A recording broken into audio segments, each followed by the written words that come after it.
Welcome to the Ask a House Cleaner rabbit hole. And you say, rabbit hole, this is something new. It's a new tunnel we get to go down. The answer is yes, it is. I'm Angela Brown, and this is Ask a House Cleaner. This is a show where you get to ask a house cleaning question, and I get to help you find an answer. Now, instead of building a whole entire show around your question, we're going to go down a rabbit hole and we're going to answer lots of questions that don't have enough content for their own show. Here's the first question. Hi, Angela. I love your show, and I'm curious about something. I'm a solo cleaner. I've been in business about 2 years. I have an LLC set up, and I work about 20 to 25 hours a week, and I'm happy with my business the way it is. I'm retired from another job. Is it worthwhile for me to consider going to the ISSA conference in Las Vegas this year? I'm thinking about it, but I don't know if it's just a waste of time for me or if it would be worth it. Thank you. All right, as a part-time house cleaner with no intention whatsoever of growing and scaling a business, I do not recommend that you go to the ISSA conference this year. Here's the reason why. If you are a member of ARCSI, which is the American Residential Cleaning Services International Association, which is a division of ISSA, and you are a member, which is about $450 a year, you can get into the conference on the early bird registration for as little as $180. That's just to get inside the conference. So booyah. Now, if you are not a member, the conference registration is about $380 early bird registration. Okay, now $600-700 already just to get into the conference. Now, we got to talk about also airfare getting you to Las Vegas. All right, the airfare right now is super expensive because during COVID, the airlines took a huge hit from the travel industry. The hotels took a huge hit from the travel industry, and all of their prices have skyrocketed. All right, so that said, it's going to cost you about $1,000 from anywhere in the country to get to Las Vegas right now and stay for 3 or 4 nights. And that's a minimum. Okay, so you're talking $1,500, and it's going to cost you upwards of $2,000 by the time you count in your food. I was in Las Vegas a couple of weeks ago, and the lunches are $20 to $35 every single lunch. Super expensive. And if you're at a convention center, the prices just went up. So it's very, very, very expensive to go to this conference if you're a part-time house cleaner and you have no intention of growing and scaling your business.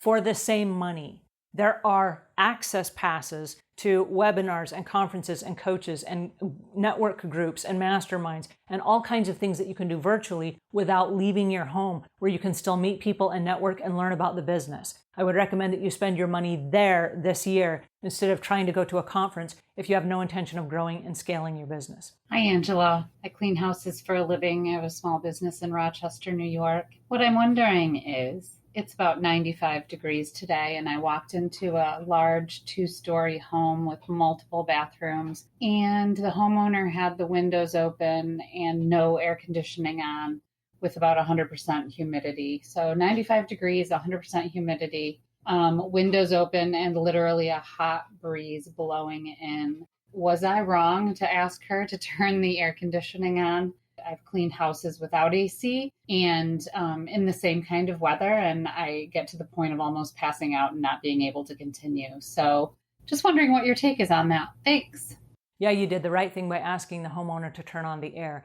And my suggestion is, if you are a homeowner, please understand that the minimum that your air should be on when the house cleaner is there is at about 72 degrees. The reason being is as they're working and cleaning the house and they're moving around, it's like exercising, and they build up a sweat and they're working out, and you don't want them to pass out and have a heat stroke on your watch because they are inside your home. So my suggestion is, during the period of time, it's a very short window, you crank up the air and you let it be super cool for your house cleaner to come. And I'll share a secret with you. It saves you money as well, especially if you're paying your house cleaner by the hour. Because if they're slow and they're lethargic and they're cleaning like a zombie because they have no energy and they're just drenched in sweat and they're super hot, they're not going to be very effective either. So you want them in, you want them to do their job, be proficient, do a great job, get through the house in a reasonable amount of time, and then leave. So yeah, during the hot summer months, please crank on your air if you're a homeowner. If you're a house cleaner, please ask your homeowner to crank on the air for the period of time that you're there.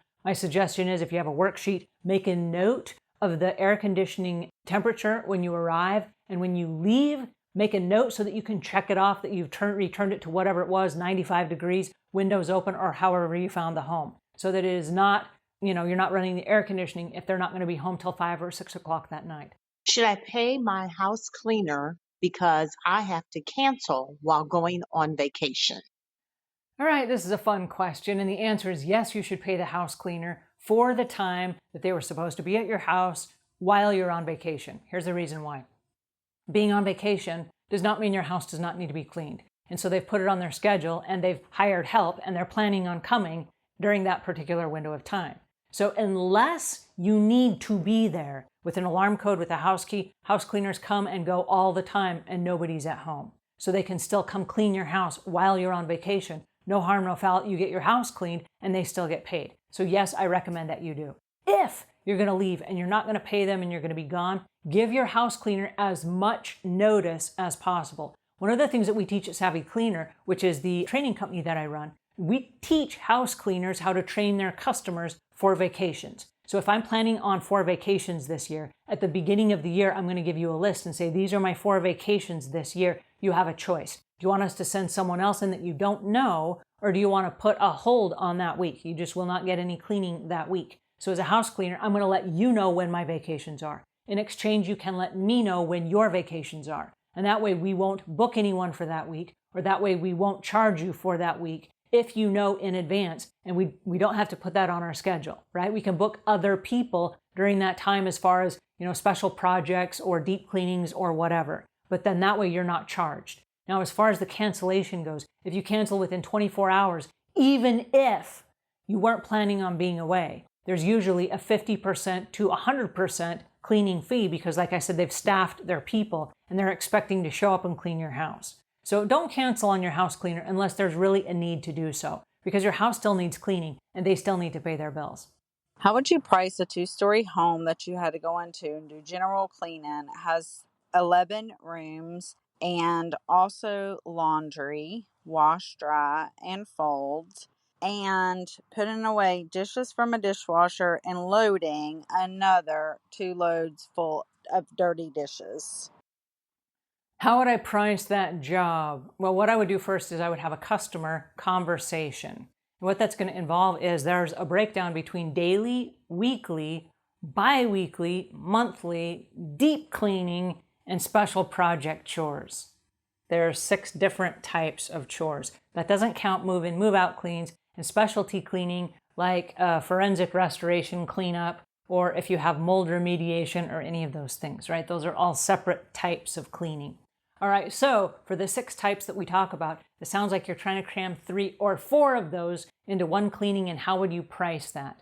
How you're going to price it is you literally have to do a walkthrough with a homeowner. You have to agree on every single item that you're doing, because laundry, for example, is a daily chore that is not part of any of the packages that we offer.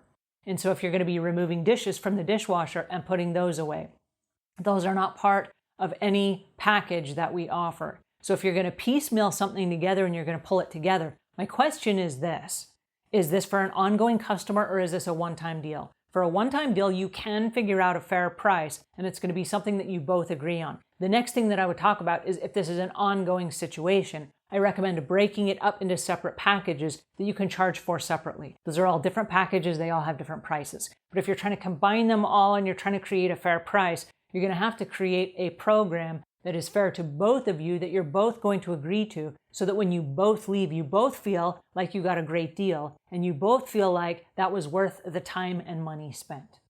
All right, I hope that helps you. That's it for today. I hope this was helpful. If it was, give us a thumbs up. If you got questions or comments, leave those in the notes below. You can also call in to askahousecleaner.com by clicking on the blue button in the bottom right-hand corner. Until we meet again, leave the world a cleaner place than when you found it.